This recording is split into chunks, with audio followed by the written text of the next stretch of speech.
Hello, everyone. My name is Gustavo Ruiz, and I serve as the Vice President of DOJ Pride. And I will be your MC for this second part of today's program, which is the awards. DOJ Pride has two annual awards, the James R. Douglas Award and the Gerald B. Romer Community Service Award. The James R. Douglas Award recognizes contributions to the work-life environment and general well-being of the department's LGBTQ+ employees. Established in 1997, the award is named in honor of Jim Douglas, a founding member of DOJ Pride who died in 1996. Jim was an openly gay, HIV-positive employee of the Justice Management Division for many years of his career in federal government.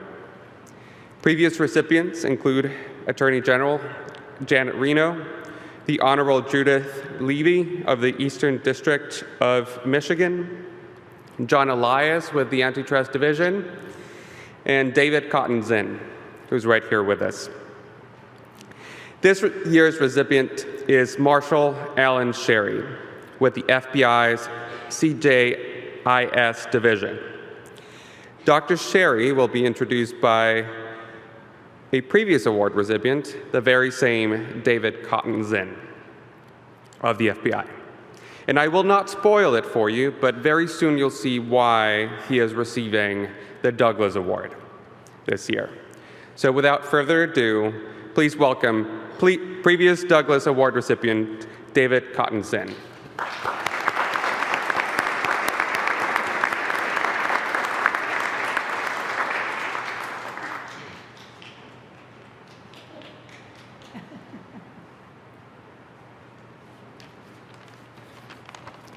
Good afternoon.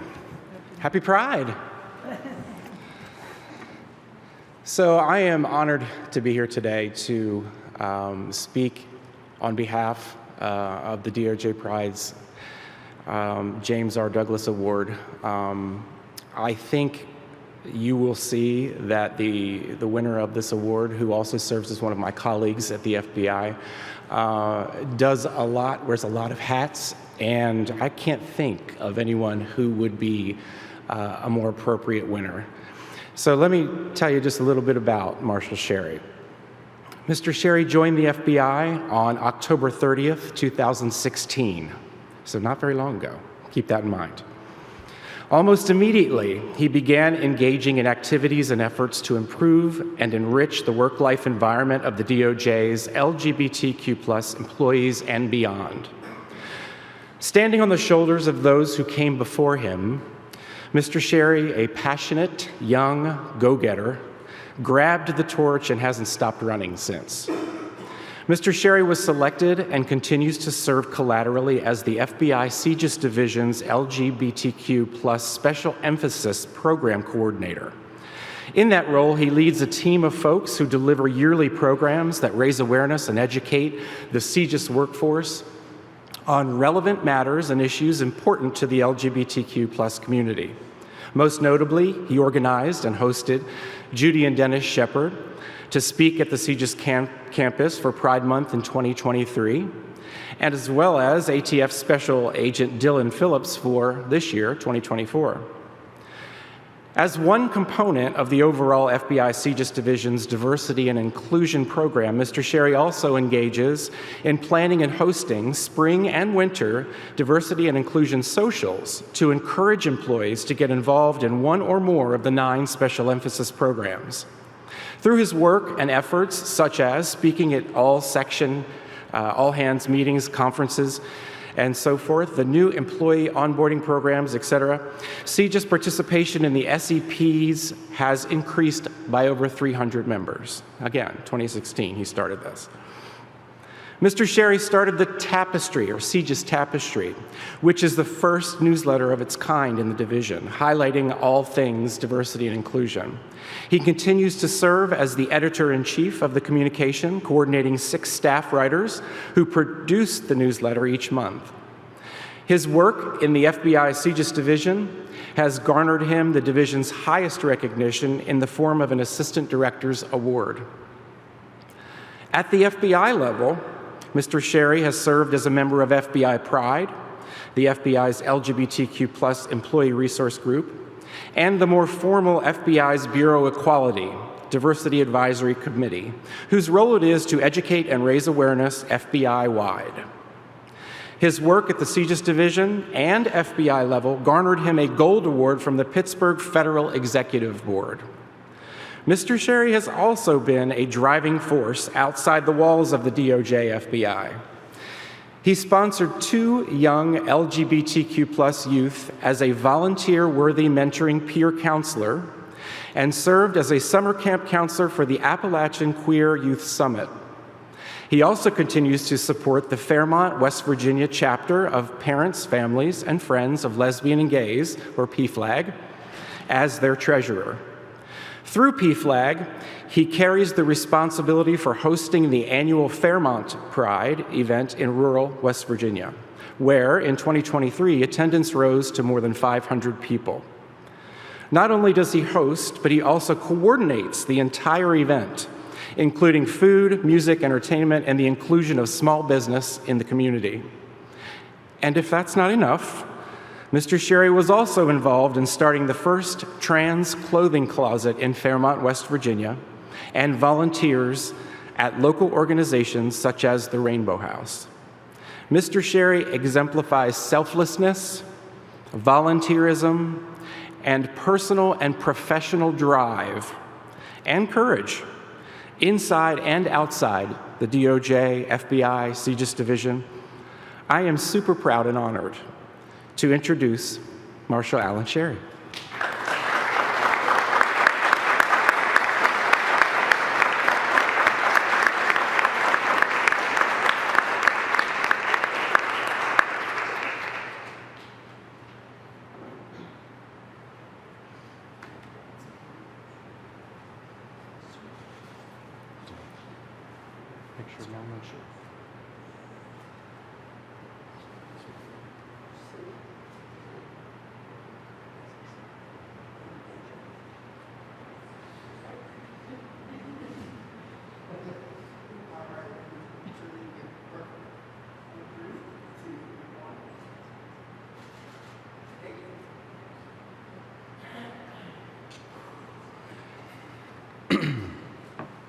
Hello.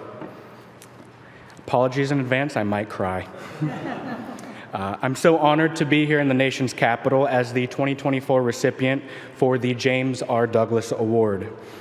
If you were to tell teenage Marshall that in more than a decade, he would be standing inside the halls of the Department of Justice receiving an award given to some of the most influential actors in government service for their work in the LGBTQIA+ community, he would have been mortified. Not because of the need to give a speech or to stand in front of others, he was good at that, but because of the extensive subversive efforts he took to hide that part of himself. I think of teenage Marshall and the thousands of other kids who feel now like he did then, and that's why I do what I do. None of us do this for the recognition, and none of us do this to have our names known. We do this to see a child smile ear to ear at an Appalachia Queer Youth Summit, finally fitting in for the first time in their lives. We do this for the young adult who is excommunicated from their church, so they have someone who has lived their same experiences. We do this for the teenager turning down the street to see their first Pride event, the first public event where they felt they could live their most true self. I do it because I see it my duty to build and be the generation of heroes for the teenage Marshals across the country, just like those who came before me were my heroes.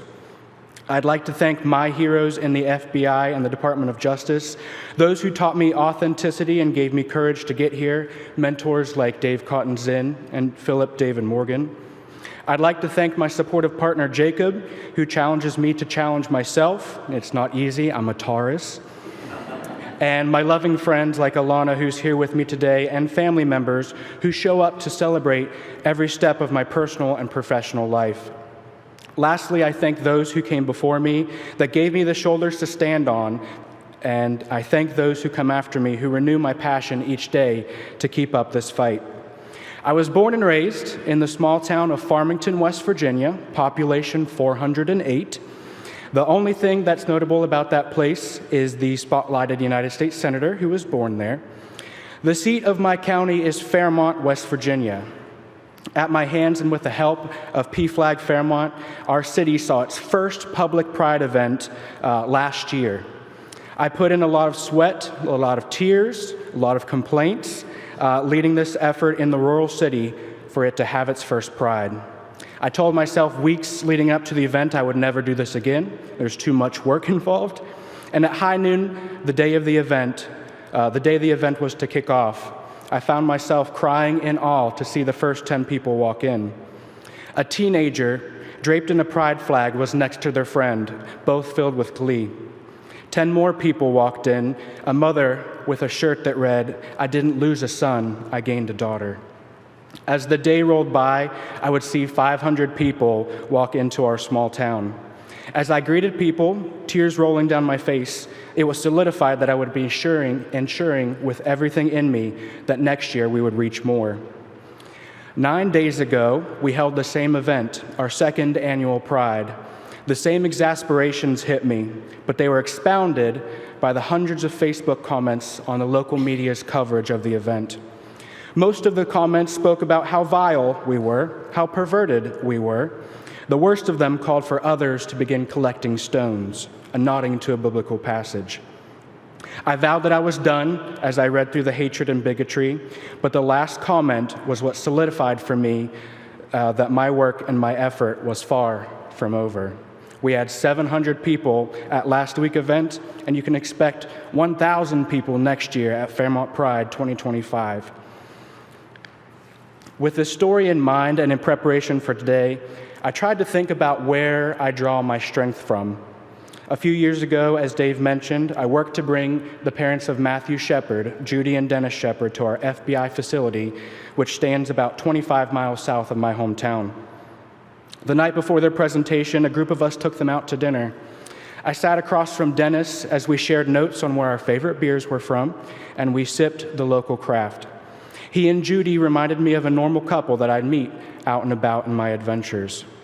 The next day, when I heard their heart-wrenching, inconceivable story about how they lost their son, it was then that it hit me that if they can take their tragedy and turn it into work and hope for others, I cannot stand here with the privileges afforded to me and be a selfish little clod. They and you have toiled to cut me a path that is a fraction wider than the one that you walked. I wrap this up with my all-time favorite quote, one that I sprinkle into my leadership messages to my teams every chance I get. As I read it out loud in this context, it impacts me in a whole new way.